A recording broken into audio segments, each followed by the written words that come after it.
Hello my dear friends, स्वागत है आपका मेरे चैनल में। तो आज हम एनसीईआरटी क्लास 7 मैथ में चैप्टर नंबर 11 परिमाप एवं क्षेत्रफल पेरीमीटर इसकी एक्सरसाइज 11.3 सॉल्व करेंगे। इससे पहले एक्सरसाइज 11.1 और 11.2 का वीडियो मैं ऑलरेडी अपलोड कर चुका हूँ, जिसकी लिंक मैंने डिस्क्रिप्शन बॉक्स में दे रखी है, आप वहाँ जाकर देख सकते हैं। और यदि आप नए हैं और आपने मेरा चैनल सब्सक्राइब नहीं किया है तो प्लीज़ सब्सक्राइब कर लीजिए, जिससे भविष्य में आने वाले वीडियो का नोटिफिकेशन आपको मिलता रहे, और बेल आइकन भी प्रेस कर दीजिए। तो चलो हम शुरू करते हैं। एक्सरसाइज 11.3 शुरू करने से पहले कुछ हम फॉर्मूला देखेंगे एंड देन आफ्टर हम एक्सरसाइज 11.3 सॉल्व करेंगे।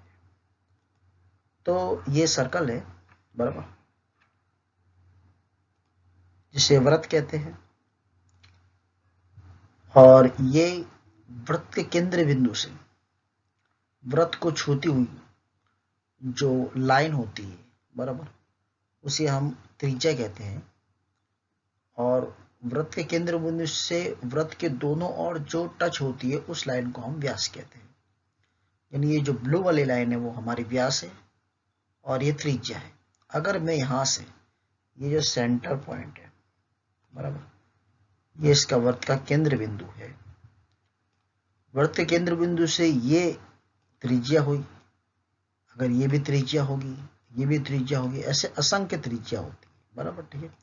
और अगर ये वृत्त केंद्र बिंदु से अगर वो पूरी सीधी लाइन हो जो वृत्त को दोनों तरफ से टच करे तो उसे हम क्या बोलेंगे, व्यास बोलेंगे। अगर त्रिज्या 5 है तो व्यास कितना होगा, 10 होगा। त्रिज्या का डबल व्यास होता है। ओके, त्रिज्या को रेडियस बोलते हैं, यानी इसके शॉर्टकट में हम आर से दर्शाते हैं इसको, और व्यास को डायमीटर बोलते हैं, जिसको डी से दर्शाते हैं। तो त्रिज्या बराबर, अगर हमें व्यास दिया है बराबर, जैसे सपोज दैट ये पूरा हमको 10 सेंटीमीटर दिया है बराबर, ठीक है, व्यास, तो उस पर से हमें त्रिज्या फाइंड करनी होगी। 10 का आधा कितना होगा, 5। यानी अगर हमें त्रिज्या फाइंड करनी है तो हम फॉर्मूला यूज करेंगे त्रिज्या बराबर व्यास बटे 2। ओके, और अगर व्यास दिया है और हमें त्रिज्या फाइंड करनी है, सॉरी, त्रिज्या दी है और हमें व्यास फाइंड करना है, तो इसका डबल कर देंगे। जैसे अगर हमें ये त्रिज्या 5 दी है, उस पर व्यास फाइंड करना है, यानी इसका डबल कर देंगे, 2 से गुणा कर देंगे तो हमें व्यास मिल जाएगा।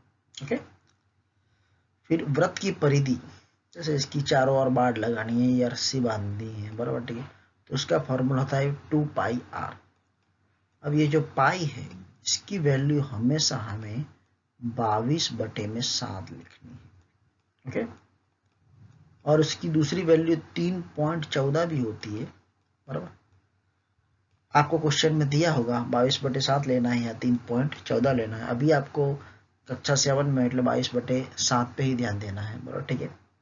यानी पाई की वैल्यू हमेशा हमें 22/7 ही लिखनी है। ओके, और वृत्त का क्षेत्रफल होता है पाई आर स्क्वायर, आर मतलब त्रिज्या।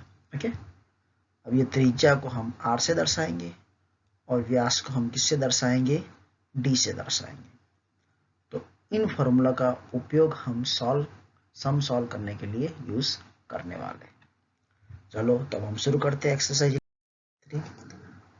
ये एक्सरसाइज 11.3 में क्वेश्चन नंबर 1 दिया है कि निम्न त्रिज्या वाले वृत्तों की परिधि ज्ञात कीजिए। अब पाई हमें 22/7 लेना है। तो पहला सवाल दिया है 14 सेंटीमीटर, यानी हमें ये त्रिज्या कितनी दी है, 14 सेंटीमीटर। वृत्त की परिधि का फॉर्मूला क्या होता है, 2 पाई आर, यानी 2 पाई की वैल्यू हमने 22/7 रखी, और आर हमें वृत्त कितना दिया है, त्रिज्या कितनी दी है, वृत्त की त्रिज्या हमें 14 सेंटीमीटर दी है, यानी आर मैंने 14 लिखा।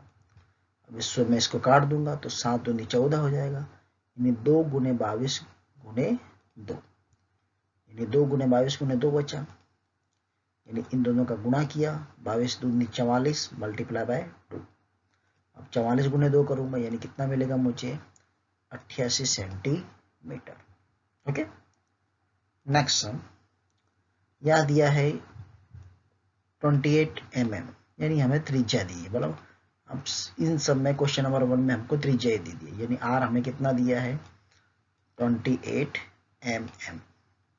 हमें वृत्त की परिधि फाइंड करनी है, तो वृत्त की परिधि का फॉर्मूला वही सेम 2 पाई r, यानी 2 पाई की वैल्यू मैंने कितनी रखी 22/7, और यहाँ पर r कितना दिया 28, तो मैंने यहाँ पे 28 रखा।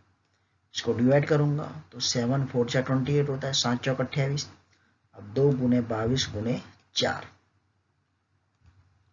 यानी 22 दूनी 44, 44 गुने 4, यानी कितना होगा 44 गुने 4, 4 चौक 16 की 86 लगी, 1 4 चौक 16 और 1 17, यानी 176 mm। ये हमें इसकी परिधि मिली। अगला सवाल दिया है 21 सेंटीमीटर, यानी हम फॉर्मूला लिखेंगे वृत्त की परिधि का 2 पाई r, यानी 2 पाई की वैल्यू 22/7 और r कितना लिखेंगे हम 21। इसको मैं काट दूंगा तो 7 योग 21 होता है। अब 2 गुने 22 गुने 3, यानी 2 गुने 22 गुने 3, यानी 22 तो 44, 44 गुने 3, यानी कितना आएगा 132 सेंटीमीटर। ओके, चलो नेक्स्ट क्वेश्चन नंबर 2 दिया है कि निम्न वृत्तों का क्षेत्रफल ज्ञात कीजिए। यहां पर भी हमें पाई बराबर 22/7 लेना है। त्रिज्या हमें दी है 14 mm। वृत्त का क्षेत्रफल का फॉर्मूला होता है पाई r स्क्वायर, बराबर, यानी पाई हमें कितना लेना है 22/7।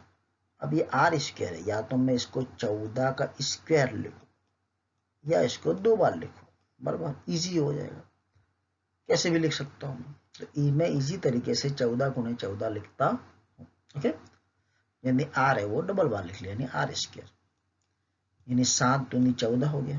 ओके, अब 22 गुने 2 गुने 14, यानी 22 दूनी 44, 44 गुने 14, यानी 44 गुने 14 करेंगे तो हमें कितना मिलेगा 616। अब ये क्षेत्रफल है, यानी हमें यहाँ पर स्क्वायर रखना पड़ेगा, यानी 616 mm स्क्वायर। ओके, नेक्स्ट, यहां हमें व्यास दिया है, हमने फॉर्मूला क्या यूज किया है, वृत्त का क्षेत्रफल का फॉर्मूला हमने यूज किया है पाई r स्क्वायर। तो हमें व्यास दिया है तो हम पहले r फाइंड कर लेंगे, बराबर, यानी त्रिज्या फाइंड करेंगे, यानी त्रिज्या का फॉर्मूला क्या होता है व्यास बटे 2।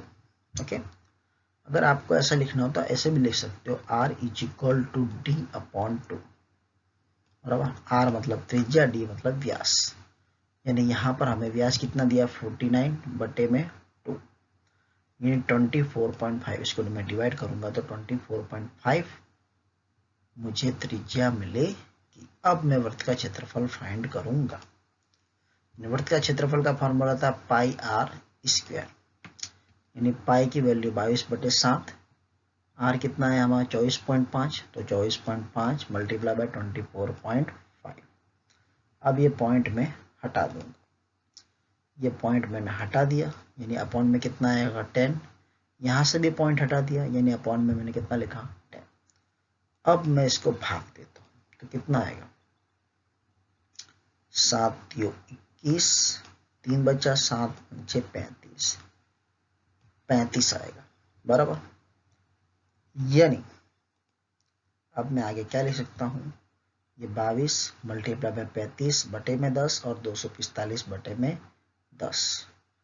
अब मैं इन तीनों का मल्टीप्लाई कर देता हूं, बराबर, अगर मैं 22 मल्टीप्लाई बाय 35 करूंगा तो मुझे कितना मिलेगा 770 मिलेगा, बटे में 10 और ये 245 और 10 ऐसा का ऐसा ही लिखा है मैंने। ओके, अब 770 गुने 245, 0 से 0 काट दो, बराबर, या तो इनका गुणा कर दो।